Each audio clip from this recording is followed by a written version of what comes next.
ബംഗളൂരു ദബാസ്പേട്ടിലെ സ്വർണ്ണക്കടയിൽ ഉപഭോക്താക്കളെന്ന വ്യാജേന എത്തിയ ആയുധധാരികളായ സംഘം കവർച്ചയ്ക്ക് ശ്രമിച്ചു. എതിർത്ത കടയുടമയ്ക്ക് വെടിയേറ്റു.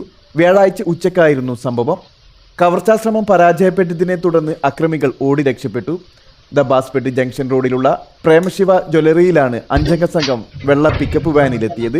ഉച്ചയ്ക്ക് 2:10 ഇതിലെ 2 പേർ ഉപഭോക്താക്കളെന്ന വ്യാജേന കടക്കുള്ളിൽ പ്രവേശിക്കുകയും കമ്മലുകൾ കാണിക്കാൻ ആവശ്യപ്പെടുകയും ചെയ്തത്. ഉച്ചഭക്ഷണം കഴിക്കുകയായിരുന്ന കടയുടമ പുനാറാം കുറച്ചു സമയം കാത്തിരിക്കാൻ ആവശ്യപ്പെട്ടു. തുടർന്ന് അക്രമികൾ തോക്കുചൂണ്ടി ഭീഷണിപ്പെടുത്തുകയും കടക്കുള്ളിൽ വെച്ച് 4 റൗണ്ട് വെടിയുതിർക്കുകയുമായിരുന്നു. ഇതിലൊരു വെടിയുണ്ട കുനാറാമിന്റെ തുടയിൽ തറച്ചു. മറ്റു 3 വെടിയുണ്ടകൾ ലക്ഷ്യം തെറ്റി. പരിക്കേറ്റ കുനാറാം ബഹളം വെക്കുകയും ശക്തമായി ചെറുത്തുനിൽക്കുകയും ചെയ്തതോടെ അക്രമികൾ സംഭവസ്ഥലത്തു നിന്ന് രക്ഷപ്പെട്ടു. പരിക്കേറ്റ കുനാറാമിനെ ഉടൻ തന്നെ അടുത്തുള്ള ആശുപത്രിയിൽ പ്രവേശിപ്പിച്ചു. ഇദ്ദേഹത്തിന്റെ പരിക്ക് ഗുരുതരമല്ലെന്ന് ആശുപത്രി അധികൃതർ അറിയിച്ചു. പോലീസ് എത്തി CCTV ദൃശ്യങ്ങൾ പരിശോധിച്ച് അന്വേഷണം ആരംഭിച്ചിട്ടുണ്ട്. പ്രതികൾ സഞ്ചരിച്ച വാഹനം കണ്ടെത്താനുള്ള ശ്രമങ്ങൾ തുടരുകയാണ്.